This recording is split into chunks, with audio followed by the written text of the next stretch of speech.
Hello, my Mindful Journey friends. Hey, I promised you that I would show you how I make my soy yogurt.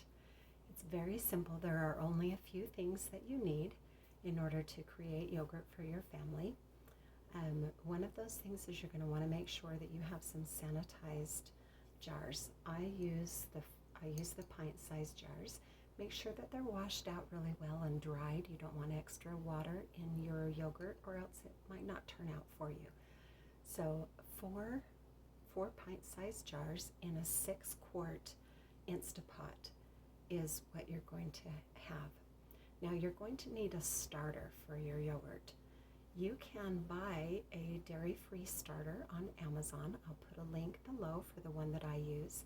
But the nice thing about this is that once you have your initial yogurt going, you don't need to use that starter again. You'll just use your existing yogurt that you have. You're going to put a teaspoon of this existing yogurt in the bottom of each one of your jars. Now, if you are using a starter packet, you're going to have 1 packet per jar.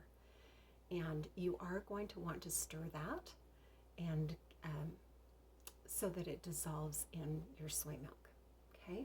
If you're using just your pre-existing starter from your yogurt, all it needs is a really gentle stir and that's it. Or just to flip the jar over and you're done. You want your yogurt to be nice and creamy and smooth and not full of bubbles. So if you're shaking it really hard, you're going to end up with a lot of bubbles in your yogurt and you don't want that. The next thing that you're going to need is you're going to need a good soy milk. It's important for you to find a soy milk that the only ingredient on there is organic soybeans. You don't want anything that has oil in it or other additives, just plain good organic soybeans, non-GMO. That will take away the fear that a lot of people have about soybeans being cross-contaminated. So I am using the Trader Joe's brand. I find that to be very economical. I used to use the West Soy. I really liked that brand because it made a little bit creamier and thicker yogurt. But since COVID, my Walmart has discontinued using that, and I've had a really difficult time finding it. And of course, they've bumped up the price. So it's about $1.97 for this size. And I will just call down and order a couple of cases of it so that I always have this on hand. All right. Once you have poured your milk, you've got your starter in.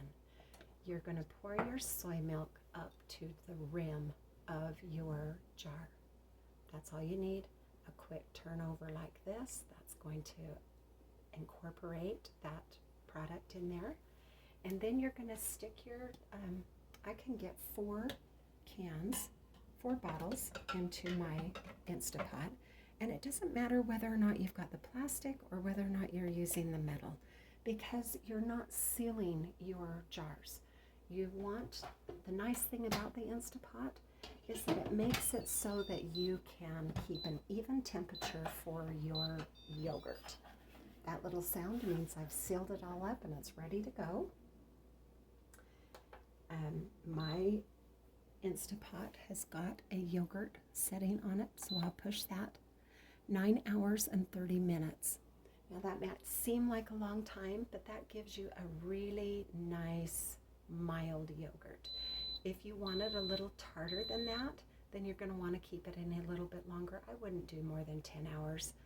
The nice thing about that is that you can set it at night before you go to bed and it's ready for you in the morning, or begin your day and start it and it will be ready in the evening when you get home from work. I would put it right into the fridge and give it a couple of hours for it to set up. This yogurt is wonderful for Yogi Bowls, for overnight oats. You can use it as a sour cream replacement in your recipes or on your baked potatoes. You can also use it, strain it, and add some salt and some chives and some onion flakes, a little bit of onion powder, and you've got a wonderful French onion dip for your vegetables. All right, my friends, I hope that's helpful. If you decide to make this, comment below. Let me know how it goes. And until next time, quiet the mind, nourish the body, and enliven the soul.